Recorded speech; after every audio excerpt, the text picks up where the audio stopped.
انشاءاللہ سستی کے موضوع پر بات کریں گے، کیونکہ سستی جو ہے یہ نفاق کی علامت ہے، اور نفاق جو ہے، منافقت جو ہے، یہ بہت خطرناک بیماری ہے جو سستی سے جنم لیتی ہے۔ سستی کے لیے لفظ عربی میں کسل استعمال ہوتا ہے، اور ہم وہ دعا بھی پڑھتے ہیں نا، اللہم انی اعوذ بک من الہم والحزن والعجز والکسل۔ تو یہ جو کسل ہے، اس کا مطلب ہوتا ہے کہ انسان کی طبیعت دین اور دنیا کے ایسے کام کرنے سے بوجھل ہو جائے جن کے کرنے سے اسے بوجھل نہیں ہونا چاہیے، شوق سے کرنا چاہیے ان کو، لیکن انسان ان چیزوں کو کرنا نہ چاہے، اور اس کی طبیعت میں کر کے تھکن ہو، اور وہ بور ہو رہا ہو، اور اس کا دل گھبرا رہا ہو۔ تو سستی جو ہوتی ہے یہ انسان کی دشمن ہوتی ہے، اور اس سے باہر نکلنے کی ضرورت ہوتی ہے انسان کو، کیونکہ یہ زندگی ہمیں ایک دفعہ ملی ہے نا، بار بار تو نہیں ملے گی، اور اگر ہم نے اس کو میکسیمم اچھے کاموں میں استعمال نہیں کیا تو آخرت میں نقصان ہوگا، اور پھر سخت پریشانی ہوگی، اور پھر ہم واپس نہیں پلٹ سکیں گے اور کچھ کر بھی نہیں سکیں گے۔ تو اس لیے بہت ضروری ہے کہ ہم یہیں پر اس دنیا میں ہی اپنی اصلاح کر لیں، اور ایسی ساری بیماریوں سے نجات حاصل کر لیں اللہ کے اذن سے، اللہ کی مدد سے۔ تو سستی کی دو اقسام ہیں، ایک ہے عقل کی سستی اور دوسری ہے جسم کی سستی۔ عقل کی سستی کیا ہے کہ انسان اسے غور و فکر میں استعمال نہ کرے، اللہ کی نعمتوں میں غور نہ کرے، ان چیزوں میں غور نہ کرے جو اس کے حال کو یا اس کے ماحول کو اور اس کے زندگی کے ساز و سامان کو بہتر کر سکتے ہوں، ان کی اصلاح کر سکتے ہوں۔ دنیا میں جو قومیں بھی پیچھے رہ گئی ہیں نا، ان کی بنیادی وجہ یہی ہے کہ عقل والوں اور ذہین لوگوں نے سستی کی ہے اور چیزوں کو ایجاد نہیں کیا، اور جو صلاحیتیں اللہ نے ان کو دے رکھی تھی ان کو استعمال نہیں کیا، ان کی پرواہ نہیں کی۔ دوسرے جو ہے وہ جسم کی سستی ہوتی ہے۔ جسم کی سستی جو ہوتی ہے یہ انسان کو نیکی کے کاموں سے محروم کر دیتی ہے، اور خاص طور پر عبادت میں پیچھے رکھتی ہے۔ جیسے ابھی آپ نے یہ آیت کی تلاوت سنی کہ منافق جو ہیں جب نماز کے لیے کھڑے ہوتے ہیں تو انتہائی سستی سے کھڑے ہوتے ہیں، اور بس دکھانے کی نماز پڑھتے ہیں کہ دوسروں کو پتہ چل جائے کہ ہم نے نماز پڑھ لی، اور وہ اللہ کو بہت تھوڑا یاد کرتے ہیں۔ یعنی ذکر میں بھی سستی، نماز میں بھی سستی، وضو میں سستی، ہر نیکی کے کام میں سستی۔ اسی طرح جسم کی سستی جو ہوتی ہے وہ انسان کو دنیا میں بھی ترقی سے محروم رکھتی ہے۔ یعنی جو کام انسان کو اپنے جسم سے کرنے ہوتے ہیں، اگر وہ اپنے جسم کو استعمال ہی نہیں کرتا اور محنت نہیں کرتا، مشقت نہیں کرتا، تو دنیا میں بھی ترقی حاصل نہیں کر سکتا۔ نبی صلی اللہ علیہ وسلم جو تھے وہ سستی سے پناہ مانگتے تھے، اور صحیح مسلم میں جو دعا آتی ہے کہ رسول اللہ صلی اللہ علیہ وسلم یہ دعا فرمایا کرتے تھے، اللہم انی اعوذ بک من العجز والکسل والجبن والحرم والبخل واعوذ بک من عذاب القبر ومن فتنۃ المحیا والممات۔ اس کے اور ورژنز بھی ہیں، لیکن صحیح مسلم میں یہ دعا اس طرح آتی ہے، اے اللہ میں عاجز ہونے، سستی، بزدلی، بڑھاپے اور بخل سے تیری پناہ میں آتا ہوں، اور میں قبر کے عذاب اور زندگی اور موت کی آزمائشوں سے تیری پناہ میں آتا ہوں۔ تو انسان جب بے بس ہوتا ہے اور سست ہوتا ہے تو ہر بھلائی سے محروم ہو جاتا ہے۔ ابن قیم کہتے ہیں کہ نبی صلی اللہ علیہ وسلم نے بے بسی اور سستی سے پناہ مانگی، کیونکہ یہ دونوں ایک دوسرے کے ساتھی ہیں۔ تو اگر کوئی بندہ کامل عبادت نہ کرتا ہو، مثلا صرف فرض پڑھ لیے، صرف چھوٹی چھوٹی صورتیں پڑھ کے جلدی سے بس سلام پھیر دیا، اور اس بارے میں اپنی اصلاح بھی نہ کرتا ہو، کوشش بھی نہ کرتا ہو، تو یا تو وہ اس پر قدرت نہیں رکھتا، وہ کر ہی نہیں سکتا، بالکل ہی نکما انسان ہے، اور اس کا قدرت نہ رکھنا کیا ہے؟ بے بسی ہے، یعنی ہمت ہی نہیں اس کی، یا وہ اس پہ قادر ہوتا ہے لیکن کام نہیں کرنا چاہتا، اور یہ سستی ہے۔ یعنی ایک تو شخص ہے مثلا بیمار ہے یا بوڑھا ہے یا مجنون ہے، اور اس کی عقل ہی کام نہیں کرتی، یا مشلول ہے یعنی پیرالائزڈ ہے، تو وہ تو اب الگ بات ہے۔ لیکن ایک یہ ہے کہ پھر انسان سب کچھ ہے، ہمت، طاقت، سب کچھ ہے، لیکن بس کام نہیں کرنا، ہٹ درمی ہے۔ تو اس طرح انسان ہر بھلائی سے محروم ہو جاتا ہے اور پھر شر کی طرف چل پڑتا ہے۔ تو جو شخص کامیاب ہونا چاہتا ہے، پہلے تو آپ اس وقت جو مجلس میں موجود ہیں وہ اپنے آپ سے پوچھیں کہ واقعی آپ کامیاب ہونا چاہتے ہیں؟ اگر کامیاب ہونا چاہتے ہیں تو اس کے لیے سستی کو چھوڑنا بہت ضروری ہے۔ ابو حاتم کہتے ہیں کہ کامیابی کا سبب یہ ہے کہ سستی اور کاہلی کو چھوڑ دیا جائے، کیونکہ یہ محرومی کے اسباب میں سے ہے۔ سستی انسان کی پروقار شخصیت کی بھی دشمن ہے، اور خاص طور پر اگر انسان کو کسی کام کا موقع مل جائے، جیسے آپ لوگوں کو قرآن مجید کی تعلیم حاصل کرنے کا موقع ملا ہوا ہے، اور پھر اس کے بعد آپ اپنے کورس کو پراپر طریقے سے نہ کریں، ٹیسٹ کی تیاری نہ کریں، وقت پر ٹیسٹ میں حاضر نہ ہوں، ری ٹیسٹ ٹائم پر نہ دیں، اور اپنی جوانی کا، اپنے وقت کا، اپنی عمر کا 1 سال وہ صرف سستی میں گنوا دیں، تو یہ تو بہت بڑی غلطی ہے، اور یہ تو اپنے لیے تباہی لانا ہے، یعنی یہ ناکامی. کیونکہ بہت سے اسٹوڈینٹ جب ایڈمیشن لیتے اور پاس نہیں ہوتے اور پھر سال گزار کے چلے جاتے ہیں، نہ سرٹیفکیٹ لیا، نہ کوئی قرآن مکمل کیا، اور نہ ہی کوئی جو کرنے کے کام تھے وہ کیے، نہ پوری طرح سارے لیسن سنے، نہ سارے سبجیکٹس اٹینڈ کیے، کبھی صبح دیر سے آیا، یعنی مختلف طریقے سے اپنا وقت ضائع کیا. تو پھر آپ دیکھیے کہ کل قیامت کے دن کتنی ریگریٹس ہوں گی کہ کاش ہم اپنا یہ وقت صحیح طرح استعمال کرتے. اور اگر ہم ان لوگوں کو دیکھیں گے جو ہم سے آگے نکل گئے تو ہمیں کتنی شرمندگی اور کتنی پریشانی ہوگی کہ ہمارے پاس بھی یہی وقت تھا اور ہم کر بھی سکتے تھے لیکن ہم نے نہیں کیا، تو اپنے ساتھ دشمنی کی. تو ایسا شخص کبھی بھی اپنے مقاصد میں کامیاب نہیں ہوتا جو سستی کا مظاہرہ کرتا ہے، اور اس کی جو آرزویں ہوتی ہیں بس وہ آرزویں ہی رہ جاتی ہیں. اور بعض اوقات یہ ہوتا ہے کہ انسان ندامت کے ساتھ ساتھ اس پہ نحوست بھی طاری ہو جاتی ہے. تو سستی کے خلاف ہم نے جنگ کو جیتنا ہے. ٹھیک ہے، ہم نے سستی کے خلاف ایک جنگ کرنی ہے اور پھر اس میں جیتنا بھی ہے. ابن قیم کہتے ہیں جب رات چھا جاتی ہے تو نیند اور بیداری کے درمیان ایک جنگ واقع ہو جاتی ہے. پس شوق اور خوف بیداری کے لشکر میں اگلی صف میں ہوتے ہیں، اور سستی اور کمزوری غفلت کے لشکر میں اگلی صف میں ہوتے ہیں. ان دونوں آپس میں آمنے سامنے ہوتے ہیں. پس شوق رکھنے والا شخص سچا حملہ کرتا ہے تو وہ کمزوری اور نیند کے لشکر کو شکست دے دیتا ہے اور مال غنیمت حاصل کر لیتا ہے. پھر جب فجر طلوع ہوتی ہے تو مال غنیمت کے حصے تقسیم ہو چکے ہوتے ہیں اور سونے والوں کو اس کی کچھ خبر نہیں ہوتی. تو جو شخص سستی کا عادی ہوتا ہے پھر آرام پرستی کی طرف مائل ہوتا ہے تو وہ جب اٹھتا ہے تو بھاری بدن، بھاری سوچ اور پریشانی کے ساتھ اٹھتا ہے. اب یہ ہے کہ اس کی وجوہات کیا ہوتی ہیں، تھوڑی سی وجوہات بھی ہمیں معلوم ہونی چاہیے. سب سے پہلی چیز تو نفاق ہے، اور نفاق کی وجہ سے انسان دینی فرائض میں سستی کا شکار ہوتا ہے، کیونکہ منافق کی نیت اچھی نہیں ہوتی. اگر کوئی کام کرتا بھی ہے عبادت وغیرہ تو ریاکاری دکھاوے کے لیے کرتا ہے، لوگوں کی دنیا کی سزا سے ڈرتے ہوئے ایسے کرتا ہے کہ اگر نماز نہیں پڑھی تو ماں باپ کیا کہیں گے، وہ گھر سے نکال دیں گے، یا یہ کہ پھر میں لوگوں کی نظروں سے گر جاؤں گا. اسی طرح یہ ہے کہ لیسن صرف استاد کے ڈر سے یاد کرنا، قرآن کے شوق میں یاد نہ کرنا، قرآن سے محبت کی وجہ سے یاد نہ کرنا، ڈپلومہ کورس کرنا تعلیم القرآن کا لیکن اللہ کی خوشنودی کے لیے نہ کرنا، صرف ماں باپ کی خاطر کر لینا، یا پھر یہ کہ لوگوں کو بتانے کے لیے جی اس نے قرآن پڑھا ہوا ہے. تو ہمیں اپنی نیت کی بھی اصلاح کرنی ہے اور پھر اللہ کی محبت میں یہ کام کرنا ہے اور پورے شوق کے ساتھ کرنا ہے. دوسری وجہ ہوتی ہے آرام پسندی، یعنی انسان اپنے آپ کو کوئی تکلیف نہیں دینا چاہتا، بس آرام ہی کرنا چاہتا ہے. اور تیسرا یہ ہے کہ بعض اوقات انسان کی جو فراغت ہوتی ہے کہ اس کے اوپر کوئی بڑی ذمہ داری نہیں، کوئی اس کے مقاصد نہیں زندگی میں، تو پھر اس کے لیے کوئی موٹیویشن ہی نہیں ہوتی، بس ایسے ہی ادھر ادھر ہاتھ پاؤں مارتا رہتا ہے اور لگ کے کوئی کام نہیں کرتا. اور صحابہ جو تھے وہ فارغ انسان کو سخت ناپسند کرتے تھے. ابن مسعود کہتے ہیں رضی اللہ عنہ، میں اس بندے کو پسند نہیں کرتا جسے میں بالکل فارغ دیکھتا ہوں، نہ وہ دنیا کے کسی کام میں مشغول ہوتا نہ آخرت کے کام میں، بس بیکار بیٹھے ہوتے ہیں لوگ. آپ نے دیکھا ہوگا کہ ہمارے یہاں کتنا عام ہے، پارکوں میں بیٹھے ہیں لوگ، سڑکوں پہ بیٹھے ہیں، فٹ پاتھ پہ بیٹھے ہیں، فارغ ہیں، بینچوں پہ بیٹھے ہیں، کوئی سگریٹ پی رہا ہے، کوئی باتیں کر رہا ہے، کوئی ٹھٹے مار رہا ہے، بس ادھر ادھر کی باتیں. پھر اسی طرح یہ ہے کہ ایک اور وجہ یہ بھی ہوتی ہے عیش پسندی، خوشحالی، کہ انسان کو جب اور لوگ کام کرنے کے لیے خدمت کے لیے مل جاتے ہیں تو پھر وہ خود کام نہیں کرتا اور اس طرح وہ بیکار رہنے کا عادی بن جاتا ہے. لیکن بہت سے عقلمند مالدار لوگ ایسے دیکھے گئے ہیں، وہ کام کر کے خوش ہوتے ہیں، ان کے پاس مال ہوتا ہے، وہ بہت سے خادم رکھ سکتے ہیں لیکن پھر بھی وہ اپنا کام خود کرتے ہیں، اپنی گاڑی خود چلاتے ہیں. اور اگر آپ یہاں پر آ کر آپ دیکھیں تو لوگ ملینئر ہوں گے لیکن اپنی کار خود ڈرائیو کر رہے ہوں گے، اپنا گھر خود صاف کر رہے ہوں گے، اپنا گارڈن خود مینج کر رہے ہوں گے. تو جو عیش پسند لوگ ہوتے ہیں وہ پھر سست ہو جاتے ہیں، اور پھر جب انسان کے اوپر بہت زیادہ سستی آتی ہے تو انسان زندگی کے لطف سے بھی محروم ہو جاتا ہے، کیونکہ جب مصروفیت زیادہ نہیں ہوتی تو پھر انسان بور ہونے لگتا ہے، اور وہ بوریت جو ہے وہ انسان کی صلاحیتوں کی قاتل بن جاتی ہے. پھر اسی طرح ایک اور چیز جو بہت سست کر دیتی ہے انسان کو، وہ ہے زیادہ کھانا پینا.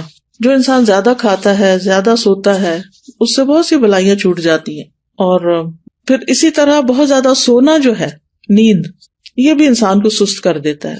جب آپ ضرورت کے مطابق سوتے ہیں تو آپ ایکٹیو اٹھتے ہیں، اور جب زیادہ سو لیتے ہیں نا، جیسے ویکینڈ پہ آپ لوگ، بس یہ تو لازم ہے نا کہ ویکینڈ پہ زیادہ سونا ہے، تو زیادہ سو لیتے ہیں تو جب آپ اٹھتے ہیں تو ایسے طبیعت پریشان ہوتی ہے، آنکھیں بوجھل ہوتی ہے، جسم تھکا ہوا ہوتا ہے، اور پھر سارا دن کوئی خاص کام بھی نہیں ہوتا.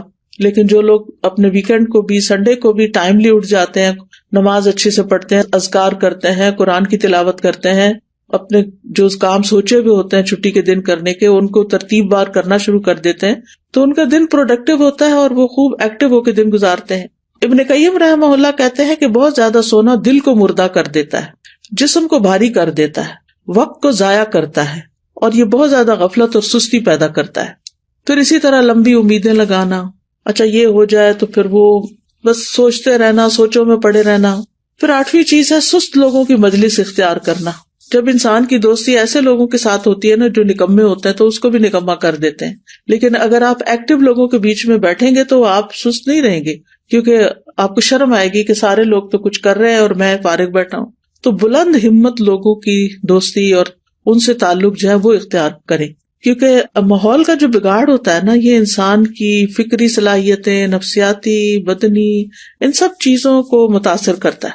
اور پھر اسی طرح یہ ہے کہ ایک اور چیز، کاموں کو مؤخر کرنا، اچھا کر لیں گے، یہ بھی ایک بہت مہلک بیماری ہے اور شیطان کا ایک حربہ ہے. یہ منافق جو ہوتے ہیں وہ نماز بھی بڑی لیٹ پڑھتے ہیں، سستی سے تو آتے ہی ہیں لیکن دیکھتے رہتے ہیں اچھا ابھی ہے وقت، ابھی ہے وقت، اچھا ابھی اٹھ جاتا ہوں، ابھی اٹھ جاتا ہوں. لیکن پھر کیا ہوتا ہے، کبھی نماز کا وقت بہت لیٹ ہو جاتا ہے اور کبھی ختم بھی ہو جاتا ہے. تو سستی جو ہے وہ سراسر نقصان دہ ہے. ہماری عبادات پر اس کا منفی اثر پڑتا ہے، عبادات میں کوتاہی ہوتی ہے، دل سخت ہو جاتا ہے، دل پہ زنگ لگ جاتا ہے، احساس ذمہ داری ختم ہو جاتا ہے. پھر انسان اپنے آپ کو جھوٹی تسلیاں دیتا رہتا ہے، اچھا پھر میں یہ کر لوں، پھر کل چلا جاؤں گا، پرسوں نکل جاؤں گا. غزوہ تبوک اگر آپ نے پڑھ لیا ہو تو اس میں جو لوگ 3 پیچھے رہ گئے تھے وہ کس وجہ سے پیچھے رہ گئے تھے؟ صرف سستی کی وجہ سے، حالانکہ ان کے پاس سواریاں تھیں. پھر اسی طرح یہ کہ سستی کی وجہ سے انسان کا بڑا قیمتی وقت ضائع ہو جاتا ہے، کیونکہ انسان اس سستی کے وقت کو کسی پروڈکٹیو اور بہت اچھے مفید کام میں نہیں لگا پاتا، انسان کے وقت کی برکت بھی اٹھ جاتی ہے. تو اس لیے بہت ضروری ہے کہ ہم جلد از جلد سستی کا علاج کریں اور اس سے چھٹکارا پائیں. سب سے پہلی چیز اللہ سبحانہ وتعالیٰ سے مدد، اللہ سبحانہ وتعالیٰ سے مدد مانگے، کیونکہ اللہ ہی مددگار ہے. واللہ المستعان. نبی صلی اللہ علیہ وسلم نے فرمایا وَاسْتَعِن بِاللَّهِ وَلَا تَعْجِزْ. اللہ سے مدد مانگو اور کمزور نہ پڑو، عاجز نہ بنو. اسی حدیث میں آتا ہے احرص علی ما ينفعک، جو چیزیں تمہیں نفع دینے والی ہیں ان کی حرص رکھو، یعنی ان کے لیے ایک شوق رکھو اپنے دل میں. تو بہرحال اللہ سے مدد مانگنی اور نیت کر لینی ہے کہ میں نے اللہ کی مدد سے انشاءاللہ اپنی سستی چھوڑ دینی ہے. اور پھر یہ دعا بھی پڑھنی ہے، اللہم انی اعوذ بک من الہم والحزن والعجز والکسل، آخر تک. یہ روزانہ کی دعاؤں میں شامل کر لیں. مثلاً آپ نماز کے بعد بھی پڑھ سکتے ہیں، اتحیات کے جب دروشی پڑھ لیتے ہیں اس کے بعد دعائیں کرنے کا وقت ہوتا ہے اس وقت بھی پڑھ سکتے ہیں. تو تیسرا یہ کہ دن کا آغاز جو ہے نا وہ اذان فجر سے یا تو پہلے کریں یا پھر ساتھ ہی کر لیں، اور پھر وضو کریں، ذکر کریں، نماز ادا کریں. تو اس سے بھی انسان کی ساری گرہیں کھل جاتی ہیں جو شیطان ہر روز انسان پہ سوتے وقت لگا دیتا ہے اور انسان کو تھپکیاں دیتا رہتا ہے کہ ابھی تو رات بہت لمبی ہے. تو جب انسان اٹھتا ہے اور اللہ کا ذکر کرتا ہے اور پھر وضو کرتا ہے، نماز پڑھتا ہے، تو اس کی ساری گرہیں کھل جاتی ہیں جو شیطان نے لگائی ہوتی ہیں، اور وہ حشاش بشاش خوش مزاج اٹھتا ہے. اور ورنہ پھر صبح نفس کی خباثت اور سستی کے ساتھ ہوتی ہے. پھر اسی طرح انسان اپنے ذہن میں یہ بات رکھے کہ میں نے سابقون السابقون میں ہونا ہے، مقربون میں ہونا ہے، اللہ کے قریب ہونا ہے. تو اللہ سبحانہ وتعالیٰ کی قربت حاصل نہیں ہو سکتی جب تک کہ انسان اللہ کے راستے میں دوڑ نہیں لگاتا. قرآن مجید میں آتا نا وَسَارِعُوا إِلَىٰ مَغْفِرَةٍ مِّن رَّبِّكُمْ وَجَنَّةٍ عَرْضُهَا السَّمَاوَاتُ وَالْأَرْضُ أُعِدَّتْ لِلْمُتَّقِينَ. ایک دوسرے سے بڑھ کر دوڑو اپنے رب کی بخشش کی طرف اور اس جنت کی طرف جس کی چوڑائی آسمان و زمین کے برابر ہے، وہ متقین کے لیے تیار کی گئی ہے. تقوی والے جو ہوتے ہیں ان سے غلطی ہو جائے، سستی ہو جائے تو فوراً توبہ کرتے ہیں، مغفرت کی طرف دوڑتے ہیں، جنت کا شوق رکھتے ہیں، اللہ کی طرف دوڑ دوڑ کے جاتے ہیں. پھر یہ ہے کہ اس بات کے اوپر پریشان ہونا کہ سستی منافقین کی صفات میں سے، تو میں نے منافقت سے نکلنا ہے، کیونکہ منافقت بہت بہت نقصان دہ ہے انسان کے لیے. پھر اسی طرح یہ ہے کہ انسان کا اپنی فوڈ اپنی ایکسرسائز، اپنی سونے جاگنے کے اوقات اور دن بھر ایکٹیو رہنے کے طریقے، ان کے اوپر ورک کرنا. یعنی باقاعدہ آپ دیکھیں گے کہ اپنے آپ کو چیک کریں گے کہ آپ کھاتے کیا ہیں، آپ سوتے کس وقت ہیں، آپ اٹھتے کس وقت ہیں، ورزش کتنی کرتے ہیں، اور باقی اپنے کام کتنے کرتے ہیں، اور دن میں اگر سوتے ہیں تو کتنی دیر سوتے ہیں. قیلولہ کرنا تو اس کو تو پاور نیپ کہتے ہیں، وہ سستی کی بجائے انسان کو اور ایکٹیو کر دیتا ہے باقی دن کے لیے. لیکن گھنٹوں بھر سونا دن کو اور رات کو جاگنا، تو اس سے تو پھر انسان کو فائدہ نہیں ہوتا، یہ تو پھر سستی ہے. پھر اسی طرح یہ کہ ہمت بلند رکھیں، اپنے آپ سے مایوس نہ ہو کہ میں نہیں کچھ کر سکتی، میرا نہیں خیال میں ٹھیک ہو سکتی. نہیں، سب کچھ ہو سکتا ہے. اگر آپ کو کوئی جسمانی کمزوری ہے، کوئی بیماری ہے، تو اس کا علاج کریں، کوئی وٹامنز لیں، اپنی فوڈ ٹھیک کریں، بریدنگ ایکسرسائز کریں، واک کریں، اور پھر اللہ کا ذکر کثرت سے کریں، کیونکہ منافق ذکر نہیں کرتے. پھر فارغ وقت میں مفید اور نفع مند کام کریں، کسی کی مدد کریں، اپنے والدین کی خدمت کریں. اگر آپ ہاسٹل میں ہیں تو ہاسٹل میں مختلف کاموں میں مدد کریں. ضروری نہیں کہ کوئی کہے کہ یہ کر دو تو پھر کریں. بعض لوگ خود بھی، مجھے اچھی طرح یاد ہے جب F8 میں الہدا کا ہاسٹل بھی اور کلاسز بھی ہوتی تھی، تو ایک بچی تھی، ماشاءاللہ وہ لائر تھی، کہنے کا مطلب یہ کہ ہائیلی ایجوکیٹڈ بھی تھی. لیکن شام کے وقت کبھی میرا جانا ہوتا تھا تو میں ماشاءاللہ وہ خود وائپر لے کے باہر کے فرنٹ ایریا کو وائپ کر رہی ہوتی تھی، اس کی صفائی کر رہی ہوتی تھی، اور پھر اس کے بعد گھر جاتی تھی. تو مجھے حیرت ہوتی تھی کہ اللہ نے کتنا اس کے اندر خیر رکھی، اس بچی کے اندر، کہ اس کا علم، اس کی قابلیت، اس کا ہنر اس کو اس بات سے نہیں روکتا کہ یہ اس طرح کے معمولی جن کاموں کو ہم معمولی، حالانکہ طہارت تو نصف ایمان ہے، لیکن جن کاموں کو ہمارے کلچر میں معمولی سمجھا جاتا ہے وہ بھی خوشی سے کر رہی ہوتی ہے. تو کچھ لوگ خود سے خود کام نکال لیتے، اور کچھ لوگوں کے سامنے کام پڑا تو ان کو نظر نہیں آتا. تو ظاہر ہے کچھ لوگوں نے اپنا آخرت کا اعمال نامہ جو ہے اس کو وزنی کرنا ہوتا ہے، تو انہوں نے تو بڑے اچھے اچھے کام کرنے ہی ہوتے ہیں. اور کچھ لوگ ایسے ہیں کہ جنہوں نے بس دنیا کے 4 دن کوئی زندگی سمجھا ہوا ہے اور اس کو جیسے تیسے گزار رہے ہیں. تو کوئی اپنے فارغ گیپس نہیں جانے دیں اپنے دن میں، ہر وقت کوئی نہ کوئی فائدہ مند کام کریں، اور ہر وقت لذت کی تلاش میں نہ رہیں کہ بس جس چیز میں مزہ آئے گا بس میں وہ کروں گی. نہیں، بس جو کرنے کا کام ہے، جو آخرت میں فائدہ دینے والا ہے، وہ مجھے کرنا ہے. آپ کو پتا نا کہ جنت جو ہے وہ ناپسندیدہ چیزوں سے گھیر دی گئی ہے. تو جب ہم اپنے وہ فائدہ مند کام جو بظاہر ناپسندیدہ ہیں ان کو بھی کریں گے تو انشاءاللہ بہت فائدہ ہوگا.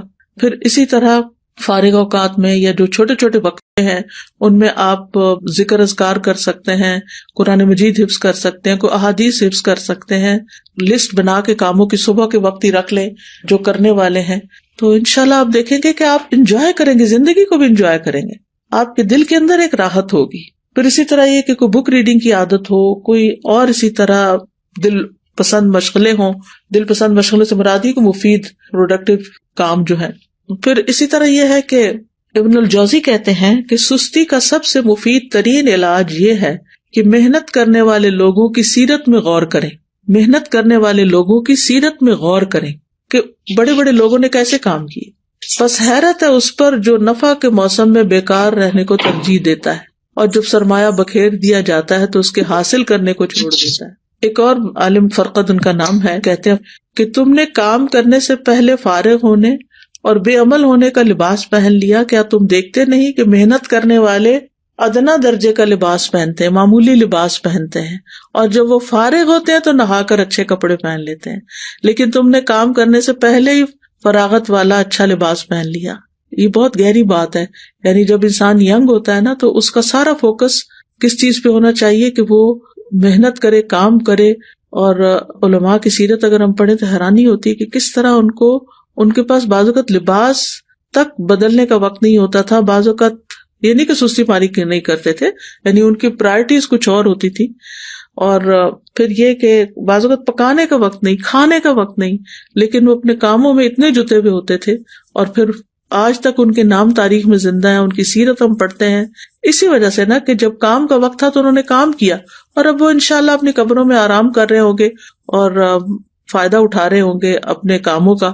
کیونکہ دیکھیں اگر بہت سونے کو دل چاہے نا تو میں اپنے آپ کو کہتی ہوں کہ اس زندگی میں تو کام کرنا ہے نا. اللہ کرے کہ قبر آرام کی جگہ تو وہاں تو سونا ہی سونا ہے، سارا آرام مل جائے گا پھر. لیکن اگر آج کام نہیں کیا نا تو کل پھر آرام مشکل ہے. تو یعنی اپنے آپ سے آپ نے خود ہی لڑنا ہے. کہ نہیں، اور نیت کرنی ہے، ارادہ کرنا ہے اور کچھ اپنے ٹارگٹ سیٹ کرنے. تو مجھے امید ہے کہ انشاءاللہ العزیز آپ لوگ اپنی اس کمزوری پہ، بیماری پہ قابو پا جائیں گے. میں یہ نہیں کہتی کہ آپ سب بیمار ہیں، لیکن ہم میں سے ہر شخص کسی نہ کسی درجے میں، کوئی 1%، کوئی 10%، کوئی 20، کوئی 50 اس بیماری کا کسی نہ کسی طرح شکار ہوتا ہے. تو اپنی بیماری کو آئیڈینٹیفائی کر کے اور پھر اس کا علاج کرنا ہے انشاءاللہ العزیز. اللہ تعالیٰ سے دعا ہے کہ وہ ہمیں اس مصیبت سے نجات دے اور ہماری زندگی کا ایک ایک دن بہترین طریقے سے گزرے اور ہم بہترین کام کر سکیں. بارک اللہ فیکم. وہ میرا ایک سوال تھا اس سے متعلق، میں نے یہ پوچھنا تھا کہ